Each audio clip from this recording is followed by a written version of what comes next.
Nous sommes en 133 avant Jésus-Christ. La Numidie est sous le règne de Micypsa. Carthage a été détruite, et Rome est maintenant la seule puissance de la région. Elle va pouvoir coloniser tout ce qu'elle peut. Pour l'instant, elle est en guerre en Ibérie. C'est le général Scipion Émilien qui dirige les opérations. Parmi ses troupes, il y a le jeune Jugurtha. C'est le neveu du roi numide. Jugurtha va vite montrer ses qualités militaires et va s'attirer la sympathie du général. Scipion Émilien va demander à Micypsa de faire de Jugurtha un héritier au trône. Micypsa accepte à contre-cœur et adopte son neveu. Jugurtha va donc partager le trône avec les deux vrais fils de Micypsa, Hyapsal et Adherbal. Quand Micypsa meurt, en moins 118, les trois héritiers sont censés se partager le pouvoir, à la manière de la génération précédente. L'un serait chargé de la guerre, l'autre serait chargé de l'économie et de la justice, et le troisième serait le roi officiel. Mais un conflit éclate entre Jugurtha et ses deux cousins. Ils vont préférer diviser le royaume et accorder une partie à chacun. Jugurtha prend la partie ouest du pays, et les deux frères prennent la partie orientale, et la ville de Cirta.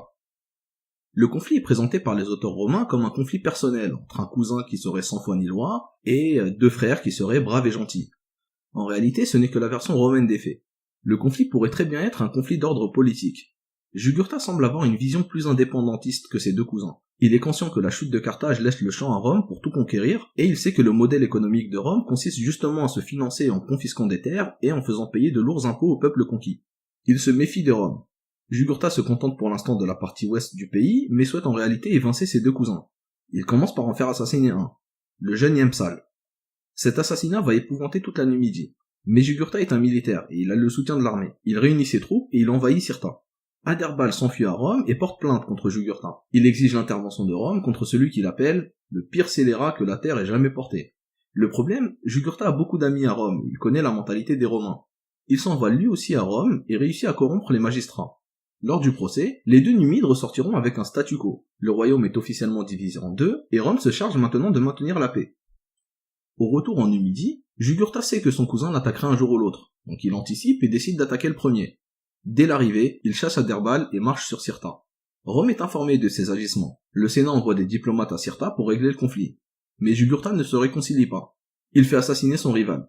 Dans la foulée, il en profite pour massacrer les commerçants romains qui vivaient dans la ville. C'en est trop pour Rome. Le Sénat condamne Jugurtha à mort et décide que la Numidie serait dorénavant administrée directement. C'est le début de la guerre. En moins 112, la Légion débarque en Afrique. Jugurtha comprend qu'il n'a aucune chance en combat frontal. Il décide alors de temporiser et se rend. Il va à Rome pour subir son procès. Lors de ce procès, il réussit encore une fois à soudoyer des magistrats. Il perd son royaume, mais garde sa liberté.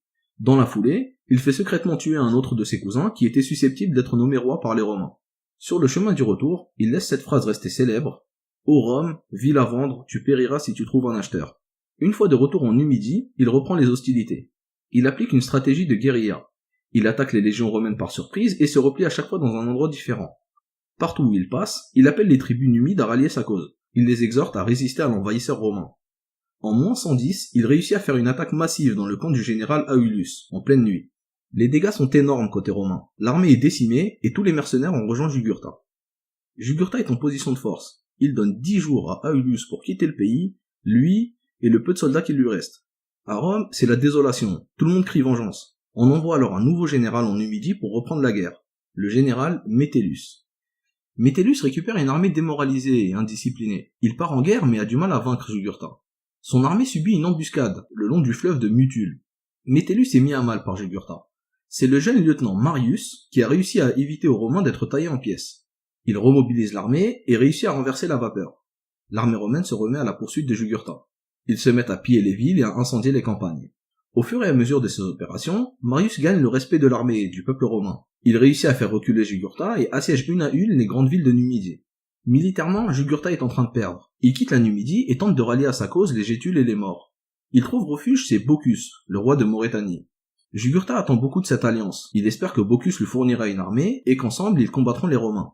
Les deux hommes sont liés par des liens familiaux. Jugurtha est le gendre de Bocchus. Mais en réalité, Bocchus avait passé un pacte secret avec Rome. Il a promis au sénateur Sylla de livrer Jugurtha, en échange de quoi il recevrait une partie de la Numidie. Jugurtha est donc livré aux Romains. Il sera traîné derrière un chariot le jour du triomphe de Marius et mourra étranglé dans son cachot. Les Romains remercient le roi Bocchus et lui donnent une grande partie de la Numidie. Son royaume va maintenant de l'Atlantique jusqu'à la Soumame. Désormais, la partie ouest de l'Algérie portera le nom de Maurétanie. Selon les époques, elle sera plus ou moins indépendante, mais elle sera considérée comme faisant partie du même grand ensemble que le Maroc actuel. La Numidie n'est dorénavant plus que la partie est du royaume. Le nom Numidie ne désigne plus que le nord constantinois, les Aurès et une partie du centre de la Tunisie. Après la mort de Jugurtha, cette partie reste sous le joug romain.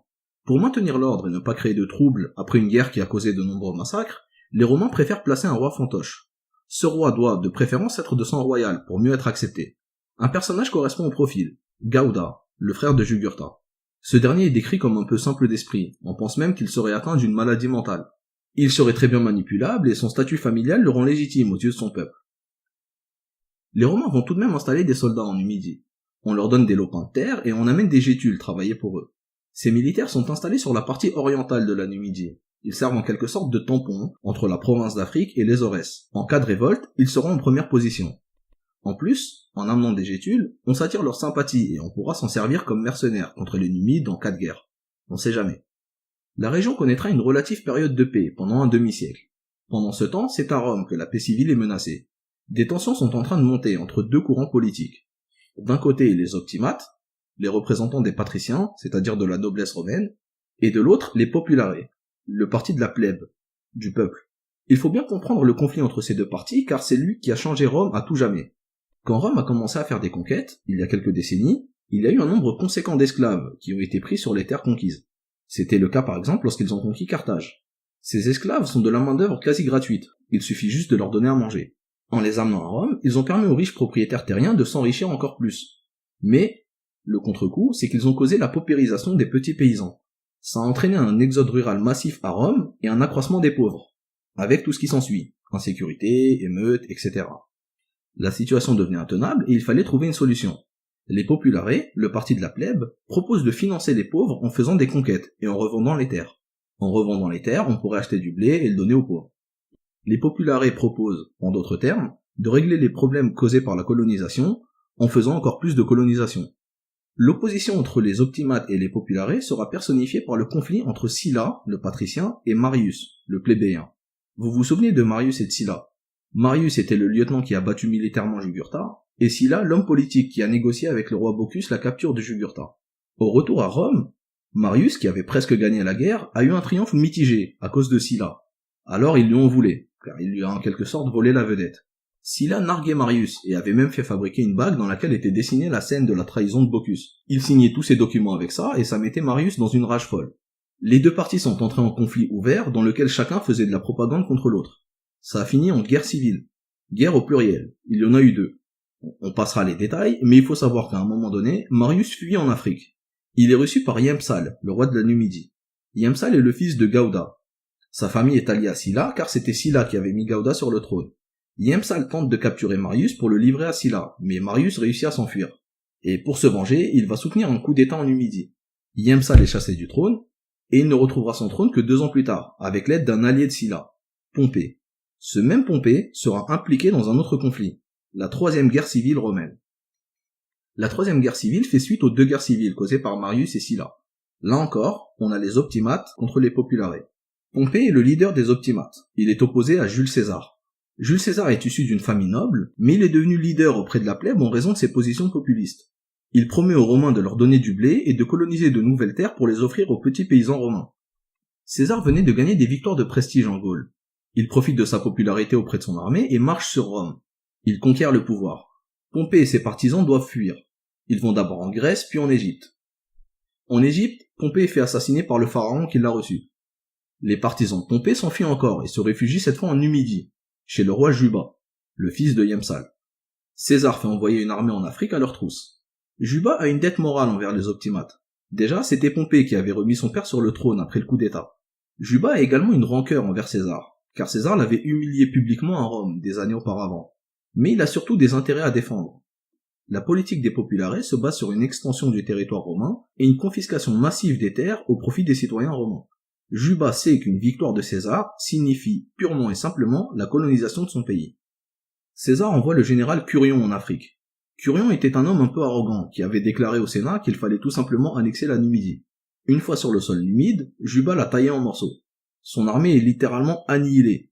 Curion a dû s'enfuir par la mer avec quelques soldats, et les autres, qui sont restés, se sont fait capturer puis tuer jusqu'au dernier. Et puis tant pis pour la rançon. Juba est déclaré ennemi public de Rome. César décide de rejoindre l'Afrique et de participer lui-même aux opérations. Il s'allie au roi de Maurétanie, Bocchus II, en lui promettant une partie de la Numidie. Bocchus II était le petit-fils de Bocchus I, qui avait livré Jugurtha à Rome. Ils ont le même nom, mais ce sont deux personnes différentes.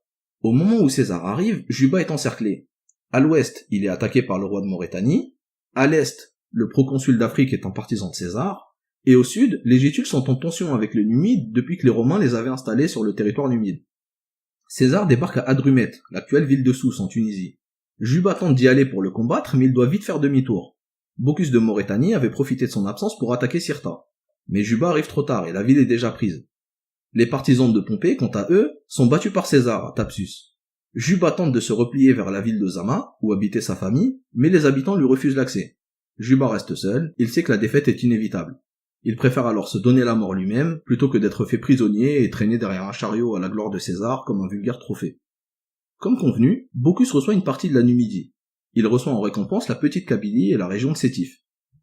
Ce qui reste de la Numidie sera annexé par Rome et ajouté à la province d'Afrique. Elle prend le nom d'Africa Nova, l'Afrique nouvelle. Une colonie est créée au nord de Cirta et est donnée à un militaire romain du nom de Publius Sitius, qui avait participé à la guerre.